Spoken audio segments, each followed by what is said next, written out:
Good morning. Please be welcome to this meeting. Together with Pablo, we will be showing you the recently released Evolution 3. Pablo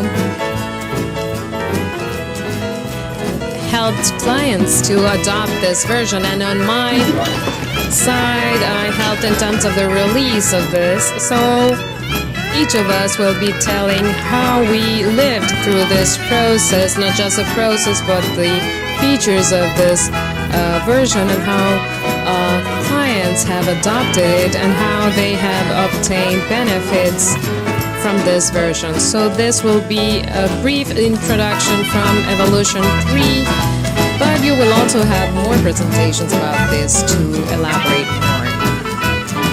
If I had to sum up in 3 words, Evolution 3, it is focus in mobile, web, and enterprise. So it is the construction of mobile solutions, web solutions, and in general, enterprise class solutions, critical mission applications that we will be developing with this version. This is a robust version that is ready to be used for these scenarios, and it has been prepared for today's technology world. And speaking of technology, let's see the context for this version.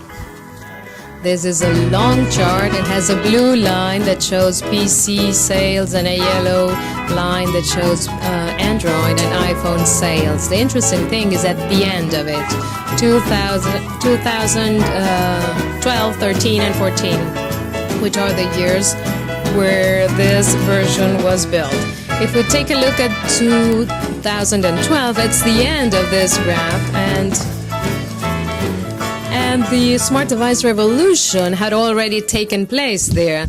We were able to build this around certain certainties that we had already seen.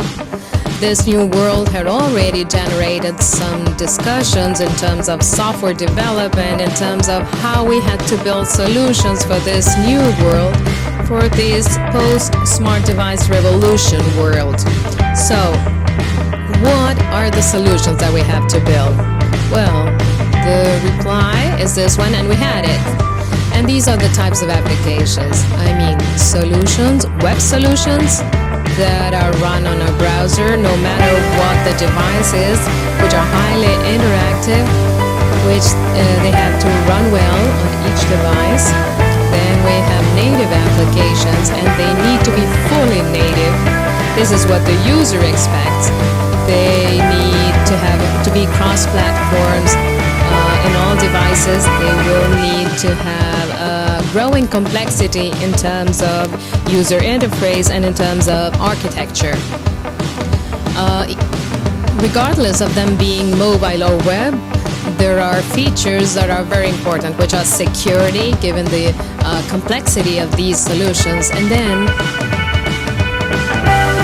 something that happened before was that we used to see business intelligence as part of major applications, but nowadays any application that we see will need some sort of dashboard. We will need to have knowledge in terms of what happens with all the data that are managed by these solutions, whether large or small.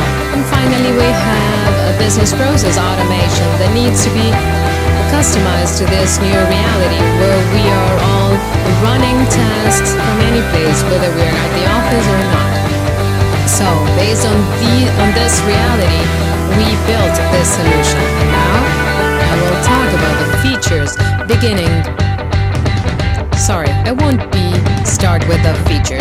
won't be starting with the features. I'll talk about the process for the creation of this version. So, 2012, 13, and 14. We did this with our beta testers.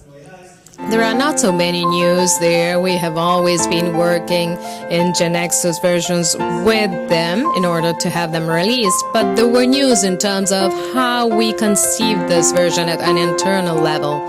We did so under a new product concept, which encompasses all all of the RTech business, where we focus on the development of that version, but also in presenting that version with its documents, its courses, manuals, videos, with all the material in all of the languages, in every language. And we are trained to be able to present it so that you can easily adopt it by preparing the product, not just GeneXus per se, but the whole suite, that is to say GX Flow, GX Server, GX Query, so that they can all be released together, because we know that you do not only adopt the IDE, but a whole suite for Evolution 3. And not just that, not just our own products, but the products provided by our platform partners. And we have worked together with them in that area in terms of preparing together with the elite of the community in order to release on the 29th of May, so that you could adopt this version. This gave very good results, and we want to elaborate more on this process. In August, we had a 20% adoption of this version, and we're very happy with that. Now, let's go to the characteristics, to the features. And we will begin with the first of those three, that is mobile. And this is where we have two parts. The first part is building offline applications. In Evolution 2, we had already begun to build native applications, but those native applications worked well when they were online. Now we want to go a step further, and we want to have those applications working when they are offline too. That is to say, in online applications, all the data processing was done on the server, but now we have to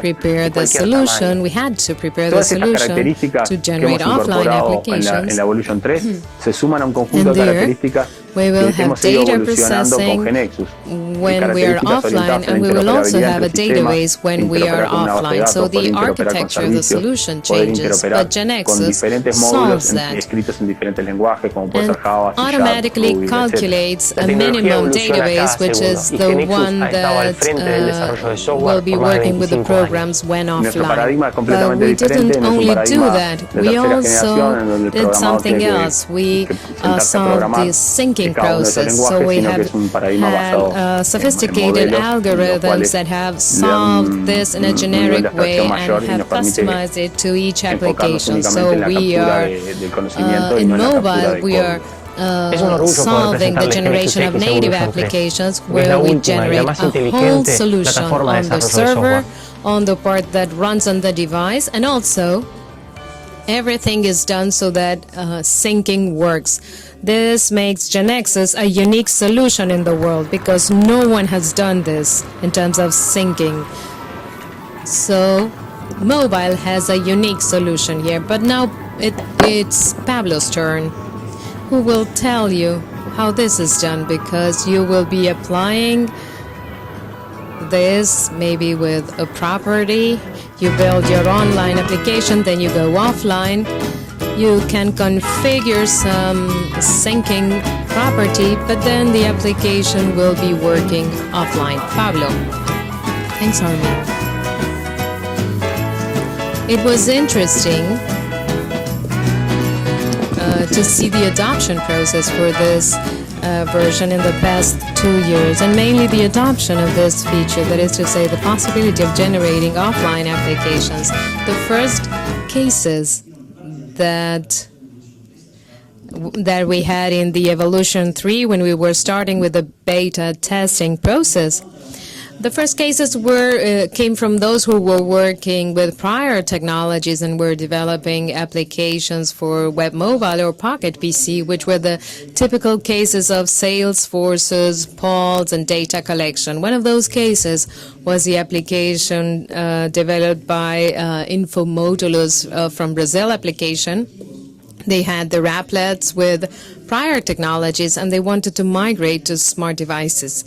They basically wanted to develop applications for tablets for several reasons. price. These were much cheaper, and they also had more features. They allowed to show a catalog of products in a tablet, usability, etc. So there were several reasons that they wanted to migrate to the new smart device technology.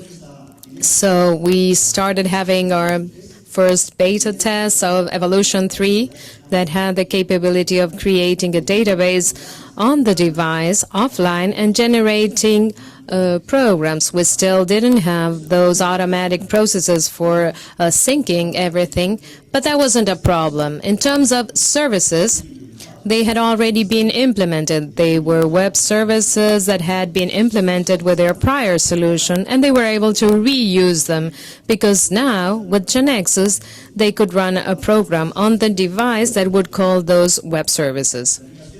The InfoModulus application is being used by more than 50 salesmen throughout Brazil, and it is processing more than 2,500 orders a day. We had other cases in Argentina, Santa Catalina distributors in Brazil.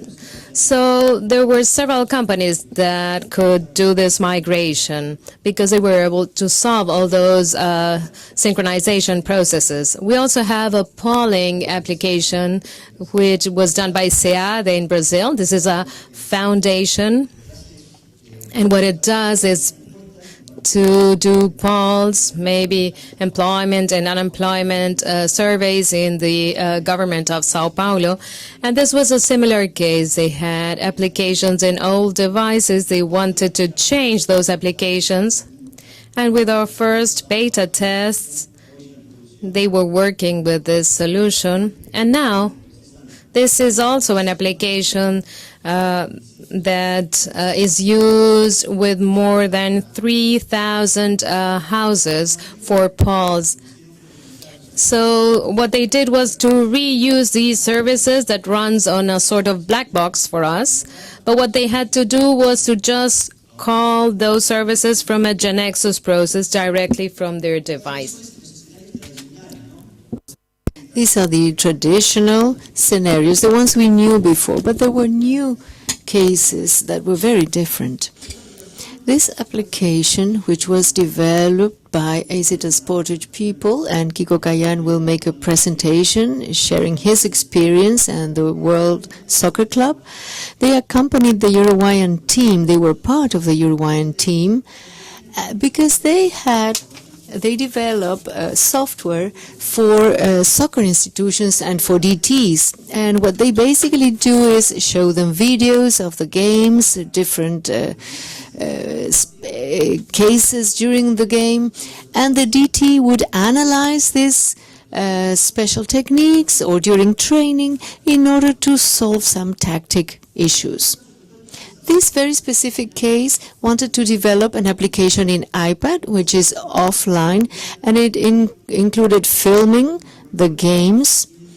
And during the recess, they would add tags that were predefined by the DT about which things they wanted to see, like shots and different tactics, and they were tagging them as they were being filmed. During the recess, they used the iPad and showed all these tactics, and they would analyze it with the players.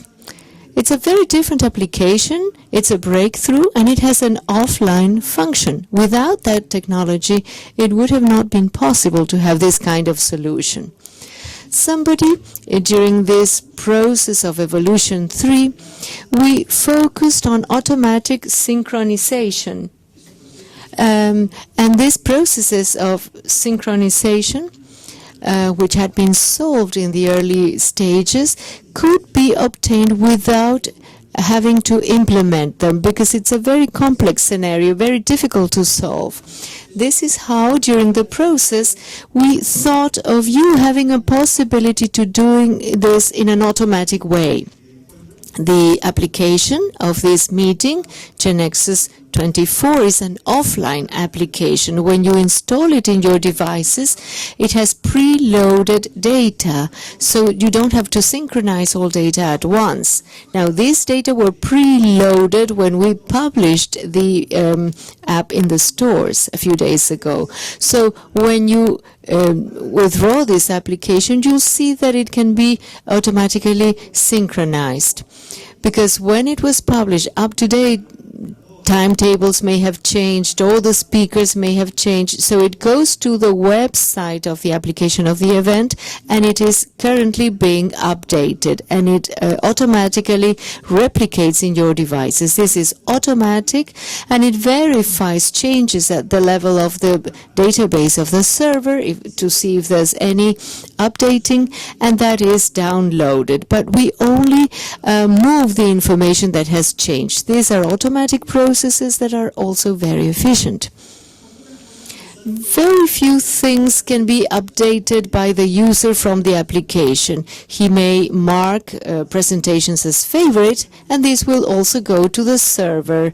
If you go to the website using the same user, you will see which presentations were highlighted as favorites, and you will see them both in the device and in the site or in any other device that you choose. It's a synchronization process. Now, in this scenario, what the user gets is not much, though there is an automatic mechanism working. This is another case. This is the application of Ocaratech for the rural areas. This application is for farmers, for agronomists who visit the field. They analyze the crops, they detect diseases affecting the crops or pests, and with the device in the iPad, they can check information connected to the disease, they can check the image of the disease, and they are using the application, which works in a scenario that has no connectivity because it's the middle of nowhere. So you can also download information on the pest, you can take pictures, they will have GPS showing the exact situation on the map where that disease was found. You can do things using your device, and if you have internet connection, this will automatically go to a server, and people who are using the same application executing the activities will have the information that is ready to use. So this is another scenario. This is where data is entered from a rural area. This is another image of this application. You see the picture of the weeds, comparing diseases affecting the weeds, and this mechanism has been optimized, and we made a few changes in how we store images in the devices so that they are more efficient. We don't store them in the database. We use devices following the rules recommended by the platform, and this is something very transparent for you as developers. It's an image attribute, it's a block, and you don't have to change anything in the programming. So I think that GeneXus provided this easy-to-do job, and this completed a cycle. We already had a possibility of doing online applications. Now we can do them offline. Regardless of the applications, the scenarios are varied. Some are intra-company, final consumer, online, offline applications, and this somehow pulls down the conceptual wall separating online and offline. It's just a matter of developing application. Whatever is complex in terms of the architecture disappears, because you will be connected to a service through your device, and you will bring data from an ERP or whatever. But it's an online application, and you don't have data in your device. Everything is in the server. Nothing is stored in my device. This is a varied scenario, and you can develop one or the other. It's the same. The objective then with this new function incorporated into Evolution 3 is that we will have an application that can be executed at any time in any place regardless of the connectivity. And for us as developers, this is going to be very easy. Armin will now continue, and he will walk you through some new aspects of Evolution 3. Thank you, Pablo. The other important feature in native applications, and they need to be native for this reason, is that we want to optimize the user experience, that is to say, the experience of the user with that application. So two things I need to point out regarding this experience. First, in Evolution 2, we had already worked and provided possibilities for you to use different applications. Now, Pablo said something which also has to do with the user experience. The application will always execute correctly. But we want to optimize this in Evolution 3 so that you can really use this version to do whatever you want to do, whatever you define as developers, alongside your designers, as a production team, what you dream of doing, so that you can express that in GeneXus and do applications, and the applications have user experience incorporated. So here we have the focus. This is what we focused on, and we needed to take this into account. For code generation, we need to generate codes, specific codes for each platform, because the users of each platform will expect or wait for results or behavior of the application. Second, the standards. The platform defines the standards. It's not us, it's not you. There are things, there are standards that are defined by the platform providers. They define guidelines, and these guidelines evolve, so we accommodate and we improve everything so that it evolves with the guidelines, so that you can build applications that meet these requirements. As Pablo said, this, whatever application you use or whatever the purpose of your application, whether it's internal for your customers or for end user, all applications require a high level of user experience, because the user is constantly navigating the applications, and he wants to do this with your applications as well. The news here is that Evolution 3 allows for this. It enables the construction of native apps as you like them. And more specifically, in this version, we worked on three aspects. We added animations, so that transitions between one screen and the other can be done in an animated way. And we also want controls to be transformed, so that you can transform, rotate, translate, whatever it is you want to do. And all of that works in an animated form. In addition, we provided more flexibility to the design. Here we worked with absolute positioning, so that you could really place the controls wherever you want. You can overlap them. Then we work on the grids so that they have more flexibility. These are all lists, or most of the application is in the form of lists. These lists that can be visualized in many different ways can use multiple grids. And we add more and more controls, so that you can have the kind of design in the user's interface in whichever way you like it. So these were the first main points, main features. We cannot explain this with words. It's much easier to use images or facts. So Pablo will tell you about this. Well, these improvements that we incorporated in Evolution 3 show the quality of the applications generated in the last few months. If we analyze the applications we did a few years ago, which at the time were a breakthrough, they seem to be so poor today, because in the user interface aspects we have evolved so much, and we have to accompany this rhythm of evolution. Evolution 3 incorporates many new features that minimize the gap existing between what designer proposes and what we can do actually as developers. Here in this event, we have many presentations on design, showing the experience of developers. And the second presentation after the break, Franklin will show us what kind of requirements there are to develop new applications in the US and how they use GeneXus to this effect. Also, Sebastián del Río will talk a little bit about his experience in developing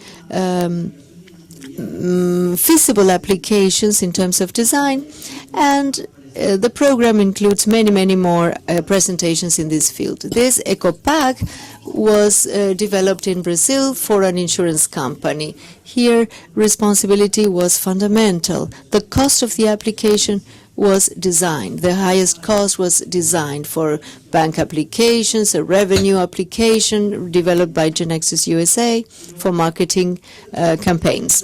These are some examples of the features that Armin mentioned. Let me talk a little bit about the canvas concept and absolute positioning. This is one of the facilities you have in iHouse.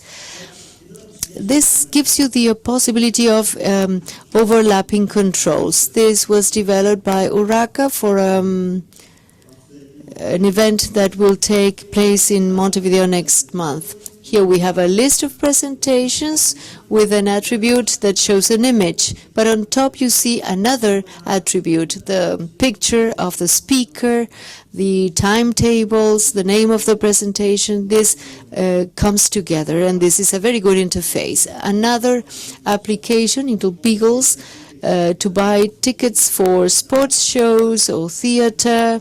They are using this canvas concept, overlapping controls, and the application of the event is another example. If you look at the list of hotels available or restaurants, and you can see them and see a map, and you can check the vicinity and check where they are located. Another characteristic that Armin mentioned is lists or grids. The grid control is one of the mostly used controls. It's all about grids, but we change the way in which we visualize it. We can have an image gallery or a map or geographic references or a horizontal list, a vertical list. This version includes many improvements if you want to work with the grid control. We have properties, and one of the first things we did was to lift a restriction to put more than one grid in the same layout. This allows, for example, in this application, this is GeneXus USA, to have a grid on top with a gallery of images connected to a pager grid control where you give pages to the different products. And when you choose one of the products, you find another grid at the bottom with an associated control, which is a horizontal grid where you can have more than one image and we can page them on, and we show different promotions relative to the product. Another example is for this specific event. When you have a list of speakers, some presentations have more information than others. These are the keynote presentations, and we wanted to highlight them. So today, when you design the layout of a grid or the elements of the grid, you may say, well, I want the picture, a description of the speaker, where he comes from, and you can define an alternative layout. And this alternative layout substitutes others under certain conditions. In this case, the alternative layout has a bio of the speaker. And when it's a keynote, I want this information and not the other kind of layout. That's my choice. Another facility that has to do with having more than one layout per grid is that when you tap on the grid, one element of the grid, like this is a vertical list where we have different products. This is a revenue application for marketing campaigns. I can select one product, for example, LG, and this replaces the other information automatically. What was happening is that the layout associated to that grid line is substituted by another one that I have already defined, and this is a dynamic loading. These are new facilities that you find regarding this. The other is a new control called Magic Grid, which is used by TV Azteca in Mexico.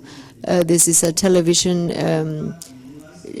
chain of companies, and they wanted to show their programs on this grid. One element of the grid may occupy more than one column or more than one line. Well, you can have pages that move horizontally or vertically. And this is a special control that you can use and allows you to use all these very different functions. This is an application that has been with us from the very beginning. This is a metro application. Let me show you some transitions. You can go from one page to another. These are transitions. There are several grids. These are different metro lines. When you choose one line or you choose a station, the grid comes inside another grid. Here you see the station, one grid inside the other. You select the destination station. You can look at the map. You can see the route. And on top, you can use different options for the route and the stations it will stop at. These are all grids. Grids. This is an application. This application is simply that. It has no additional screen. Today in Mexico, we have several applications, metro applications. This is not even the official one. And in Apple, you have 320,000 downloads a day because it's a very easy, intuitive interface, and it works. It works anywhere, especially metro lines where there are no other possibilities to check connections. Well, there are many more other applications. If you go to this website, you can see the ones that you can use on GeneXus. Not all of them are present because there are many we do not know of. Some are used within the companies, so they are not public. And we have published most of the ones we know of. You can look at them, you can download them, and see how they were developed and learn a little bit about those experiences. Now, if you want to start developing your smart device applications, you have an option here. When you want to create a knowledge base, you can create one derived from some examples available. For example, the sales application. This is for a point of sales. You have a product catalog, order, request, and so on. This is all done offline for you to learn how the mechanism works. Then we have the Band-Aid that has many of these features incorporated. Even in Wiki, we have documents on each of the functions used and how they are being implemented so that you can adopt them right away. There is ISRA application, and Armin will talk about this other pillar that we have incorporated into Evolution 3. Thank you, Pablo. Well, these are the news regarding native apps. Now we'll talk about web news, applications or sites that you use in the browser. And here we want to share the experience of users and optimize it. And this user experience needs to really be used in all the devices regardless of the size. First, important point, user experience. Second, in any kind of device. The first point is a set of technologies that we call smooth technologies. We want your applications to be interactive, to have that level of interactivity that you use on a daily basis. And that is why everybody is used to this type of solutions. It would be ideal for us to build our applications with the same user experience. So if we look at these applications, at these solutions, what do they provide? They provide a concept which is single-page applications. It all happens on the same page. And if it were not like this, at least transitions from one page to the next are user-friendly. They are animated and user-friendly. And the other point is that they are constantly providing new data. So that page you are at shows new data in real time. So this data is obtained by the browser from the server. The server sends new data to the browser, and these new data are refreshed in independent components. So we are not refreshing the whole page because there's a new datum. Different components show different updates. This is at the conceptual level what happens in a modern page. Now, what are the features in GeneXus? First of all, we have new events execution scheme, which is simpler. I will do the details later on. We have notifications, as we do in the mobiles, we have in the web. We do animated transitions automatically done, and the components are refreshed in an independent way. The web components that you know in the different GeneXus versions are now independently refreshed. So with this new features, you will be able to have such applications. Regarding the event schemes, in the past, it was very complex. Now you simply program a user event, and when the user executes the button, only that event will be executed. So the scheme is simpler. In the past, you can compare it to the Win one. What is going to happen is more predictable. It's easy to learn. It's easy to understand the written code. So GeneXus is becoming simpler. And what is interesting is that simplicity in this case can be translated into the generated code, which becomes simpler. There's less traffic between the browser and the server. There's less processing at the level of the customer and less processing at the level of the server. So with Evolution 3, if you adopt these features, you will be making a more efficient use of the resources. How do you adopt this? Well, you can adopt it gradually or incrementally. You can configure the different versions. You can start from scratch, or if you are migrating, you can adopt it gradually, object by object, and as you make them work, you accommodate the code of events so it works according to this new programming. But Pablo will tell you a little bit more about this.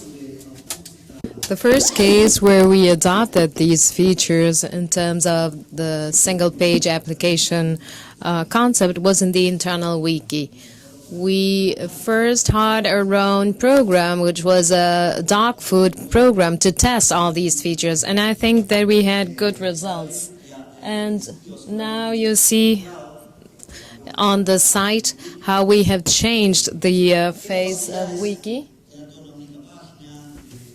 Here you can have a single page, you can make a smoother transition, and this has allowed for other characteristics in terms of content tables, where you can select different options in that menu that you see over there, and you update the information on the right without having to refresh the whole page. So the user experience is so much better. We have also added other components there to test the document and to determine whether it has been useful or not. And you will see that you don't need a whole refresh of the whole screen there. There's another case of that. Here you can see the website for this meeting.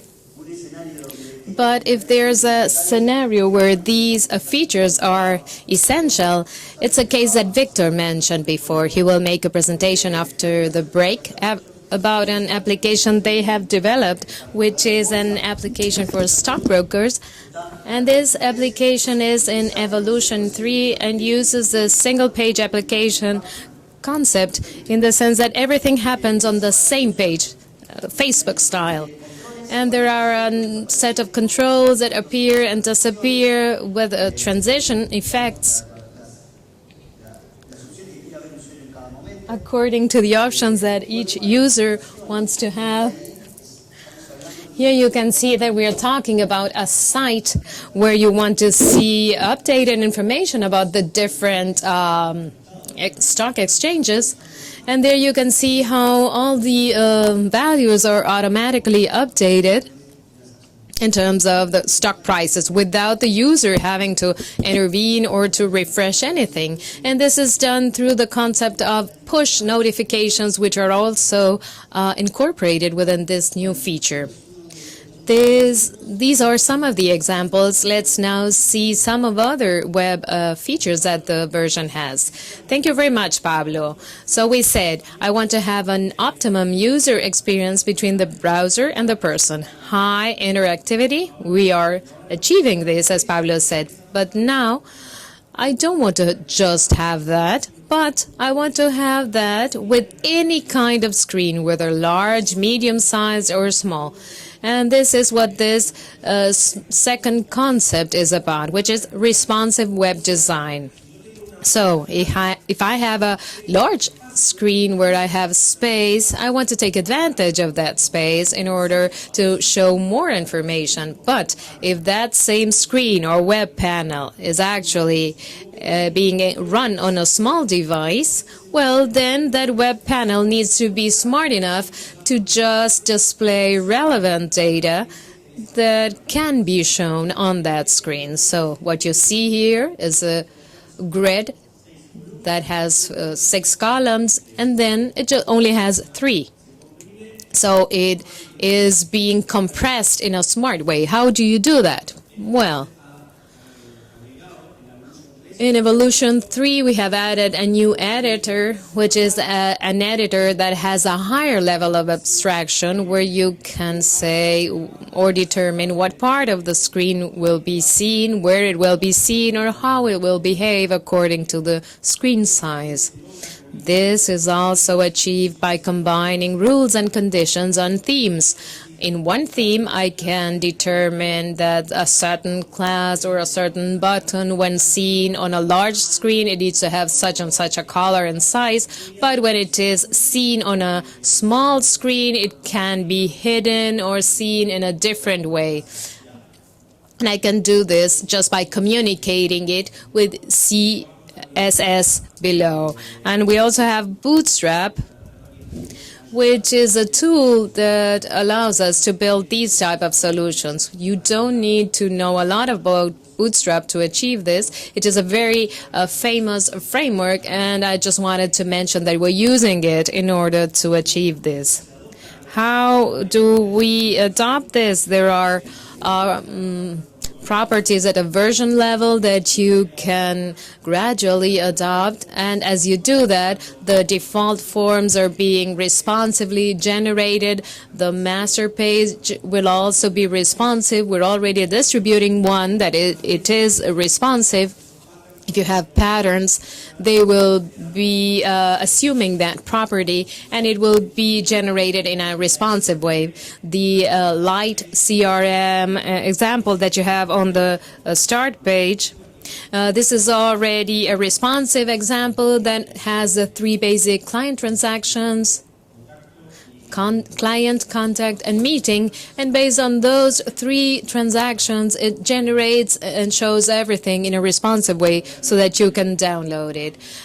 Pablo will be showing this again in real life. The responsive concept is applied more to institutional sites. This is seen in these type of institutional sites. We want this to be used in business applications. And here we have the people from Sophis Solutions who have developed an application for AUSI, which is a Uruguayan international cooperation agency. And basically, one of the applications that they developed was a program for a scholarship exchange program. And they wanted it to have a responsive interface that could be run not only from a computer, but from a tablet or a phone. It's also important to note something that's essential here. If we want to build an application for mobile devices, it needs to be native. These are scenarios where applications are websites that want to be seen from a device. But it's important to keep that difference in mind. As you can see, it uses a work with, and you see all the scholarships that are offered throughout the world and that any Uruguayan could have. And if you see the screen if you see this in a smaller device, you see how everything is re-accommodated, you see the filters being distributed differently, and so on. Another case are platform partners that are adapting their partners. And this is a case of a new version that is generating screens like this by using responsive controls. And another case that I wanted to show you is the site of brokers who wanted this to be built in a totally responsive way. Here we have this application that was developed with Evolution 3, where as you shorten the screen size, this is simulating the different devices. This could be a mini iPad, and this could be an iPhone 6, or an even smaller mobile phone. You can see how all the controls are being resized on the screen to display always the most important information. These are all features that you can now have with your applications. Armin?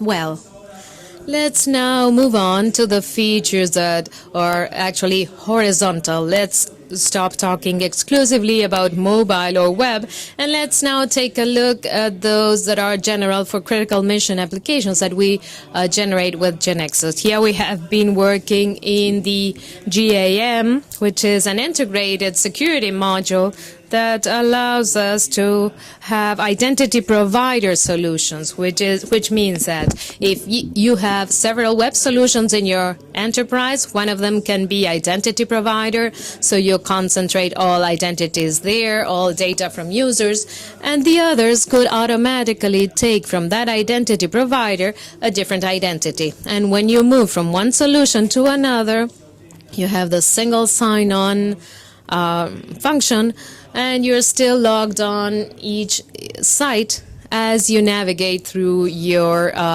company site. We have also added cryptography data types, which are very important when it comes to e-billing. In terms of BPM, today I mentioned this new world where everyone works from any place and you can do whatever you have to do. A specific thing that we use with GXFlow was run through the web, but this can now be run from a device, and it can be associated both to web and to mobile. So if I'm on the street, I have my cell phone, and I have a native application, I can do whatever I have to do, and then on the office already I can use maybe a more comfortable device, such as a desktop. So wherever I am, I can do all the tasks I have to do, and they can be optimized. Then we have worked in more specific things for the development team. We have worked in productivity. We want to have faster development cycles. We are taking advantage of all the generators in order to generate concurrently. We have added more strength, more power for the full reach clause. And we have also added more knowledge to this space. We are keeping theme class references and object references. If I can see for a theme class what objects are using it. And finally, I have the most important feature maybe, which is the module feature, which will allow us to modularize a KB, and this will allow us to interoperate among modules. Then we have a chart of these modules where we can see how coupled those modules are and have a global overview of my KB. This facilitates work today. We have built these features for these scenarios, but also our customers have used it for other purposes, and Pablo will tell you about that. In terms of modules, the main idea is to have the basis for new changes that we want to have for the future, especially for those of you who work with very large KB. In the past months, I have been working with KBs that have around 20,000 objects. So we want to have several features connected in that sense. But even though the module already has some interesting features now, people have used it for other scenarios that we hadn't intended it for. But, for example, we have worked with Marcelo Bustamante, who has a lot of experience in migrating KBs. and they have found the possibility of integrated KBs that used to be scattered in different places for problems or constraints that existed in the past, and now they can consolidate those old KBs into a single one. And this is because we can have one object with the same name in different modules, and we can work with different products here, such as GeneXus Server, etc. Another scenario as a consequence of this, particularly in terms of Java, each module generates different packages, which means that objects which are in different modules, then the classes that are further compiled end up being all the classes are in one directory, and other classes are in different directories. So they are using this for the deploy role. They can have this in different web apps and update those web apps without having to affect the performance of the rest of the application. So these are additional things they have found. In terms of enterprise, there will be a presentation after the break in terms of the experience with GeneXus. This is Sentinel, which is a credit risk central enterprise. They have gone through several processes of migrating with GeneXus, and here, with this application, they have found an opportunity for using it with a highly scalable possibility. They have millions of users, and they needed a solution that could perform well because of the high concurrence. They have used the IBM Cloud for soft layer, and here they have found all the facility for using these applications in the time and manner they required. Another case is the people from Conquest One Brazil, which is a company in Brazil that provides services for hiring and recruiting staff for large companies in Brazil. They wanted to develop an application that would help them in the process of recruiting staff. They already had CRM and CRP applications, and they were able to develop this application with Evolution from GeneXus, and they basically have the user profile that each company is looking for, and there they have a database with a big data concept where they have loaded all the resumes of people who are trying to find a job, but they also have algorithms through the social networks which complement their own programs. After a few months after releasing the project, they have already more than 40,000 profiles loaded into their database. So they had to do all this with high efficiency. They need to have nice applications. They are using georeference concepts because in Brazil, it's very important to know where you live because of the distance and the time that a person requires to go to his or her work, and they have found a number of features here to resolve mission-critical sites. You will see many cases more during the event. I only have a short time here to do this, but you will see more presentations about how these solutions can be built with GeneXus. So I now leave you with Armin to close this presentation. Thank you, Pablo. So in 3 words, we focus in mobile web and in enterprise class solutions, critical mission applications that you will be building with this version. So let me sum up this. Actually, this version is the result of 25 years of experience, your experience and our experience, which is now used in this version for building critical mission solutions. And in other words, please help yourself from this version. Thank you very much.